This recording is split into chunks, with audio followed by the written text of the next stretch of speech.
serviteur. Un roi qui a accepté de prendre notre place à la croix.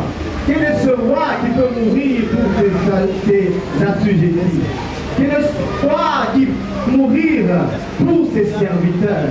Dans l'histoire de l'humanité, il n'y a qu'un seul roi qui l'a fait. Il y a seulement un seul roi qui l'a fait. Et de là, c'est Jésus. Alléluia. Voilà pourquoi nous voulons dire Hosanna, Hosanna. Dans le lieu très haut. Que notre roi soit élevé. Alléluia, Alléluia. Alléluia, Alléluia. Hosanna notre roi. Hosanna notre sauveur. Hosanna notre rédempteur. Jésus, nous t'élèvons plus haut. Jésus, nous t'élèvons plus haut. Alléluia. Alléluia. Merci Seigneur. Oh, chante Hosanna. Est-ce que nous pouvons chanter ensemble?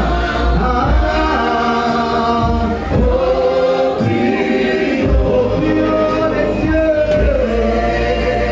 le nom des rois.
Éternel mon Dieu, et que ce soit toi, Jésus, qui te fait glorifier.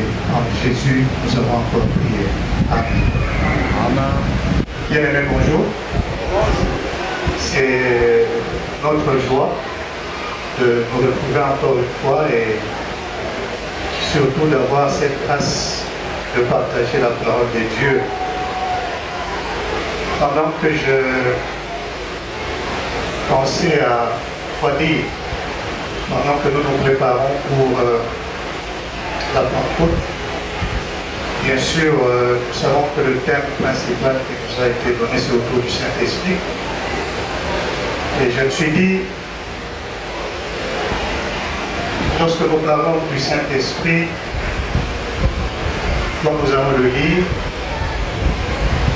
il est important que nous comprenions que c'est avec le Saint-Esprit que nous avons la capacité, le pouvoir et la possibilité d'être véritablement des serviteurs et des servants de Dieu. Sans l'Esprit de Dieu, ce que nous faisons, c'est purement charnel. Sans l'Esprit de Dieu, ce que nous faisons, c'est en vain. Parce que nous risquons de nous conduire par la chair. Nous allons prendre le texte qui nous a été proposé. Nous prenons Acte 1, 4 à 8. Nous allons pratiquement revenir sur certains des points qui nous ont été développés le vendredi. Mais ce ne sera pas cela, notre point focal d'échange en ce moment.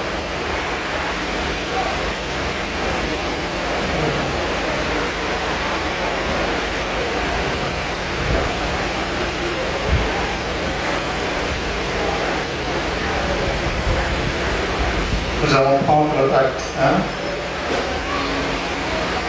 de 4 à 8. Je lis au nom du Seigneur. Comme il se trouvait avec eux, il leur recommanda de ne pas s'éloigner de Jérusalem, mais d'attendre ce que le Père avait promis, ce que je vous ai annoncé, leur dit-il. Car Jean a baptisé d'eau, et vous, dans peu de jours, vous serez baptisés du Saint-Esprit. Alors, les apôtres de Jésus-Christ, après qu'il soit ressuscité, il est apparu, il a eu plusieurs apparitions, il a eu à échanger avec des gens. Et le cas ici, c'est au moment où il est apparu, il a été avec ses apôtres, et il se préparait allait quitter. Parce que c'était cela le plan de Dieu. Et parce qu'il était en train de se préparer à les quitter, il leur communique un message très important. Du temps qu'il était là, les disciples, les apôtres pouvaient encore avoir le courage parce qu'ils étaient avec le Seigneur. De temps qu'il était là, les disciples pouvaient se prévaloir de ce qu'ils pouvaient parce que Jésus était encore avec eux. Mais arrivé le moment où Jésus veut le quitter, lui-même, il comprend et il sait que ce sont des humains. Et en tant que des humains, il y a des limites. Et parce qu'il y a des limites, il faut un soutien. Il faut quelqu'un qui puisse les accompagner. Quelqu'un qui puisse les encourager. Quelqu'un qui puisse les enseigner encore davantage. Quelqu'un qui puisse illuminer leur connaissance, leur sagesse, leur manière de faire. Quelqu'un qui puisse leur montrer la voie. Le prédicateur de vendredi à ses apôtres, pour les encourager et leur dire qu'ils ne seront pas seuls. Il y aura toujours quelqu'un qui sera là, mais ce quelqu'un, et c'est là l'élément essentiel de mon partage de ce matin, bien sûr celui-là qui va être là comme soutien sera là. Mais ce n'est pas le fait qu'il est là que tout va marcher. Il faudra que ceux-là qui ont besoin de lui puissent s'engager à travailler avec lui. Le Saint-Esprit est là en permanence. Le Saint-Esprit est là pour nous éclairer en permanence.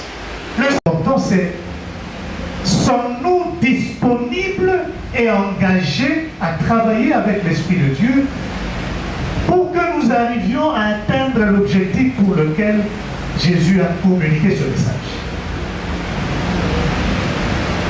En fait, ce que j'ai beaucoup aimé dans cette partie, c'est le fait que quand Jésus communique, pas seulement qu'il parle de la puissance de l'Esprit qu'il va laisser disons à ses apôtres, mais il laisse cette puissance pour que les apôtres fassent quelque chose. Mais bien aimés, et vous et moi, nous savons tous que lorsque il n'y a pas d'engagement dans quelque chose, il est assez difficile d'atteindre l'objectif. Amen, amen. Amen, amen. Qui se dit de s'engager. Il y a des exemples assez banals. Quelqu'un qui te dit passe à mon bureau à 7 h du matin pour que je te donne de l'argent parce que tu as un problème que tu as posé. Toi tu te dis, ah, il m'a dit de passer à 8 h. Nous les Congolais là, nous ne respectons pas le temps, je vais y aller à 10 h.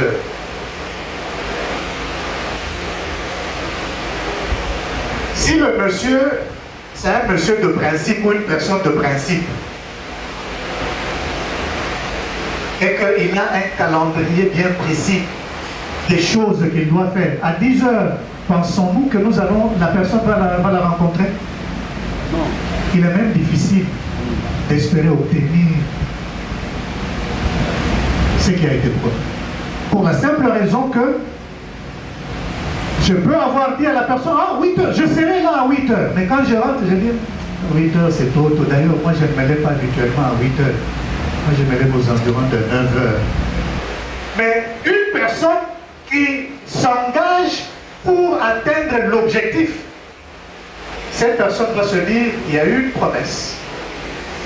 Il y a eu, je me suis engagé à quelque chose, et à cet instant précis, je dois agir en fonction de la promesse que j'ai faite.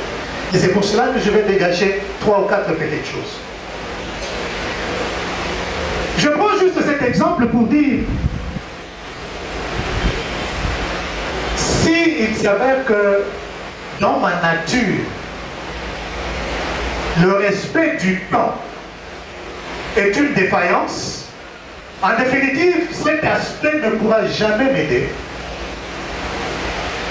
à atteindre mon engagement.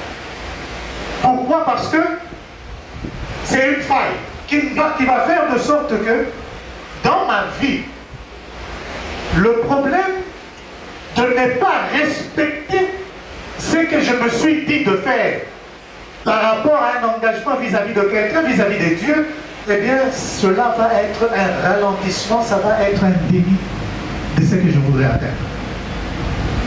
Premier point. Et même si je le faisais une seule fois, si je commence à créer l'habitude de transformer ce mode de vie en une réalité permanente de la manière de vivre, eh bien, ça va me demander une forme de persévérance, parce que chaque fois que je vais me réveiller, je sentirai toujours le corps me dire « Ah, il est encore trop tôt le matin, il est encore trop tôt ». Mais ça va me demander du courage. Ça va me demander la personne pour dire non, non, non, non, non. Je me suis déjà résolu de ne pas faire ce que je fais habituellement, mais de changer ma façon de faire. Et pour cela, chaque jour que je me réveille, c'est une lutte, c'est un combat vis-à-vis de moi-même. Il en est de même avec l'engagement que nous avons pris avec Jésus pour le servir, pour être ses témoins. Parce que, bien aimé, lorsque nous avons accepté de suivre Jésus, nous nous sommes engagés sur une voie. Et c'est la voie du témoignage que nous devons faire chaque jour de notre vie. Mais parce que la nature humaine voudrait que nous puissions d'habitude rentrer dans ce que nous trouvons comme le point de confort et ne pas faire un peu plus, nous allons voir que ça va être la bataille de chaque jour. Je voudrais me réveiller, le corps dit non, ce n'est pas encore le moment. Je voudrais me réveiller, le corps dit non. Je voudrais sortir pour aller faire le travail de Dieu, le corps va dire non, non, non, non, non. C'est pas le moment, non, tu es fatigué, non, tu es affamé, non, tu es malade, non. Et il y aura des raisons que le corps va nous dicter.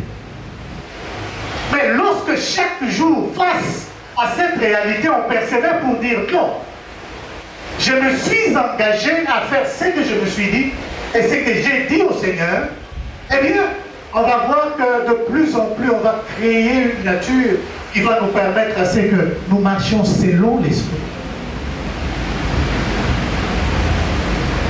Et ça va également nous demander de l'endurance. Bien aimé, quand on voudrait aller vers l'œuvre de Dieu, il y a des moments où ça nous demande de l'endurance. C'est pas l'exemple que peut-être il faut donner ici, mais il y a un policier qui est décédé ces derniers jours. C'est lui qui se trouvait surtout sur Lukusa, point. J'ai lu parmi les témoignages, on a dit c'était un chrétien, un fervent chrétien. Je me dis, waouh, waouh. Persévérance, endurance. Vous savez, endurance, se mettre à midi, 13 heures, sous ce soleil de Kinshasa. Il n'a même pas une bouteille d'eau. Il n'a même pas une bouteille de sucre. Qui d'entre nous le ferait? Qui d'entre nous le ferait? Juste pour donner cet exemple de dire, bien aimé, quand le Saint-Esprit est là, il va nous faciliter la chose. Mais faudrait-il que de notre part, nous puissions jouer notre rôle. Il faudrait que nous également, nous puissions prendre à charge notre part de responsabilité. La persévérance, parce qu'il y a des risques. La persévérance, parce qu'il y a des sacrifices. La persévérance, parce qu'il y a des obstacles. L'endurance, parce qu'il y a des souffrances. L'œuvre de Dieu. Et je me disais, quand la Bible disait, si on te tape d'un côté, donne aussi l'autre côté pour qu'on te tape. Je réfléchissais un peu à ça, je me disais, Combien c'est facile, hein? Combien c'est facile. Et pas seulement taper. Prenons juste l'exemple simple de quelqu'un qui l'injurie. Combien de fois est-ce qu'il nous arrive juste de nous aider, de sourire à la personne et juste de dire, mon frère, ma soeur, malgré ça, je t'aime. Posons-nous la question, il nous est déjà arrivé combien de fois? Combien de fois il nous est arrivé? Vous savez, la persévérance, l'endurance, c'est des choses qui demandent que nous puissions atteindre un autre niveau de spiritualité.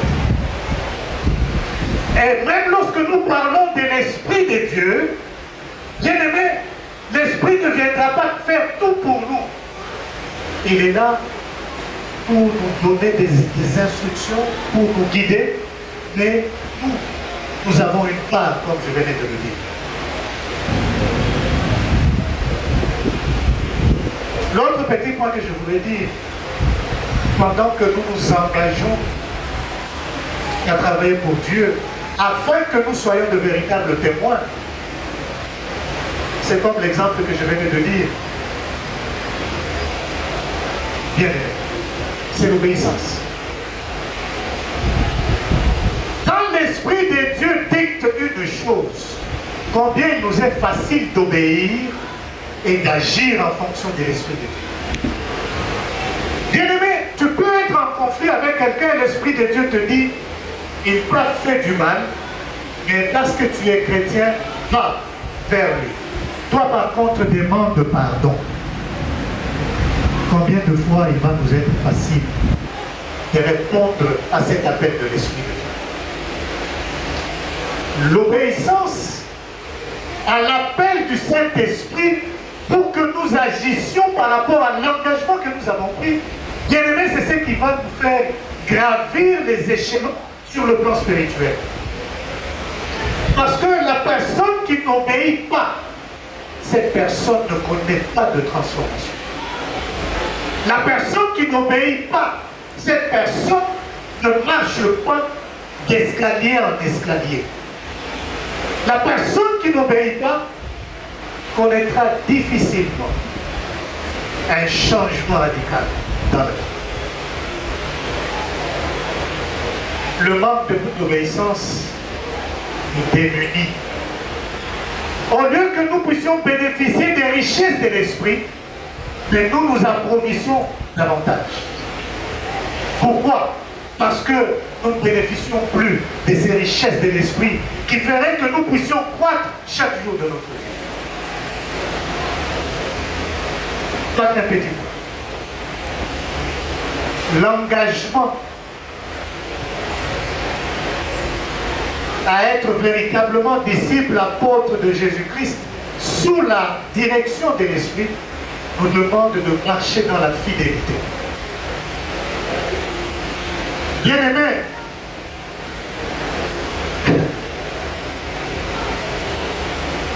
combien de fois nous disons une chose, mais nous faisons autre chose? La fidélité est simple que ça.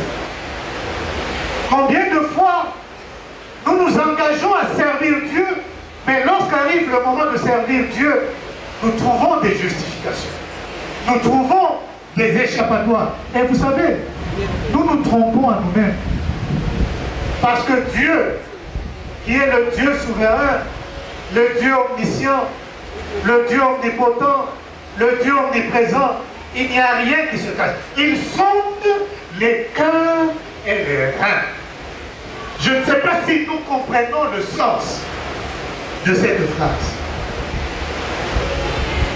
Lorsque nous nous engageons à servir Dieu, nous nous engageons à aller avec l'Esprit de Dieu qui nous guide, qui nous dicte les choses à faire, mais que nous soyons en train de faire autre chose alors que nous avons accepté de faire ce que Jésus nous a demandé au travers de son Esprit. Bien-aimés, nous nous rendons infidèles et nous connaissons le sort des infidèles. Mais Jésus-Christ et son Esprit ne voudront pas que nous puissions arriver à ce sort-là. Lorsque le Saint-Esprit est en nous, notre divin engagement pour témoigner de Jésus-Christ évolue. On peut bien avoir la force humaine. On peut bien avoir la puissance humaine. On peut bien avoir le courage humain. Mais on ne saura pas faire tout ce que l'Esprit de Dieu nous demande de faire. Pour que nous arrivions à cela, bien-aimés, nous devons nous laisser conduire par l'Esprit. De nous laisser conduire par l'Esprit signifie être disposé à faire ce que l'Esprit nous dicte de faire. Et c'est à cette condition que nous allons arriver au point de satisfaire l'Esprit de Dieu et marcher selon ses instructions. Et lorsque nous marchons selon ses instructions, c'est en ce moment-là que nous devenons de véritables témoins de Christ. Parce que nous faisons ce que Christ nous dit au travers de son esprit. Il nous faut une force spéciale. Il nous faut une puissance spéciale. Il nous faut une puissance exceptionnelle. Alors, avons-nous besoin de cette puissance exceptionnelle? Avons-nous besoin de cette force exceptionnelle? Nous engageons-nous, bien-aimés, à ce que l'Esprit de Dieu nous rende capables de témoigner de lui. S'il en est le cas, ce matin, l'Esprit de Dieu est en train de nous inviter à nous engager fermement sur sa voie. Sur la voie que lui seul nous dicte. Sur la voie que lui seul nous montre. Sur la voie que lui seul nous inspire. Et à bien d'égards, quand on est spirituellement mature, on a la capacité de percevoir ce que l'Esprit dicte. Que ce soit par sa parole, que ce soit par les soupirs, que ce soit par ce qui nous vient à l'esprit, que ce soit par ce qui nous vient à cœur, que ce soit par ce que les autres nous dictent. L'Esprit de Dieu a multiples voies. Pour que nous arrivions à nous engager, il faudrait que nous percevions ce que l'Esprit est en train de nous dicter. En ce moment-là, il faudrait que nous ouvrions nos cœurs. Et lorsque nous ouvrons nos cœurs, nous percevons ce que l'Esprit nous dicte. Et que nous nous disons que nous sommes là, comme des choisis, des sélectionnés, afin de travailler avec lui pour sa gloire, afin que plusieurs viennent à lui. En ce moment-là, on va laisser le cœur ouvert. On va laisser notre humanité être imbibée de sa présence pour que l'Esprit de Dieu puisse travailler en nous et nous laisser conduire par lui. Combien de fois, bien aimé, l'Esprit peut nous parler, mais notre cœur est bloqué. Combien de fois l'Esprit peut nous parler? Peut-être par honte, nous ne voulons pas faire ce que le Saint-Esprit nous dit. Par peur, nous ne voulons pas faire ce que le Saint-Esprit nous dit. Par doute, nous ne voulons pas faire ce que le Saint-Esprit nous dit. Par orgueil, nous ne voulons pas faire ce que le Saint-Esprit nous dit. Par autant de raisons. Ce matin, bien aimés, je voudrais nous inviter à nous engager sur la voie que nous dicte le Saint-Esprit afin que nous soyons véritablement ceux-là qui travaillent pour la gloire de Dieu. Travailler pour la gloire de Dieu, la mission principale, c'est d'amener plusieurs à connaître Jésus-Christ. Mais nous ne saurons pas y arriver si nous laissons notre humanité envahir notre vie. Mais par contre, lorsque nous laissons l'Esprit de Dieu nous envahir, nous conduire, et nous laisser transformer, nous laisser imbiber, et nous engager fermement, en ce moment-là, l'Esprit va travailler dans notre vie pour que nous atteignions l'objectif pour lequel le Seigneur nous a appelés. Ce matin, je me dis, nous sommes là parce que nous croyons que l'Esprit de Dieu, Jésus-Christ, nous a appelés pour que nous le servions. Et pour le servir, nous ne saurons le faire qu'avec l'Esprit de Dieu. Et si nous voulons servir avec l'Esprit de Dieu, laissons nos cœurs, nos vies être dirigés par l'Esprit de Dieu. Chaque jour que l'Esprit me parle, chaque jour, chaque instant, chaque minute, que l'Esprit me parle, mon Dieu, bien-aimé, Soyons prêts. Ne résistons pas. Laissons-nous conduire par cet esprit et faisons ce que l'Esprit de Dieu nous communique de faire. Parce que c'est cela, je voudrais dire, qui va nous conduire à ce que nous réalisions l'objectif. Ok? Être des témoins partout, en commençant chez nous et partout dans le monde. C'est ce à quoi nous avons été appelés. C'est ce à quoi chacun de nous a été appelé. Puisse le Seigneur, notre Dieu, nous bénir par sa parole. Amen.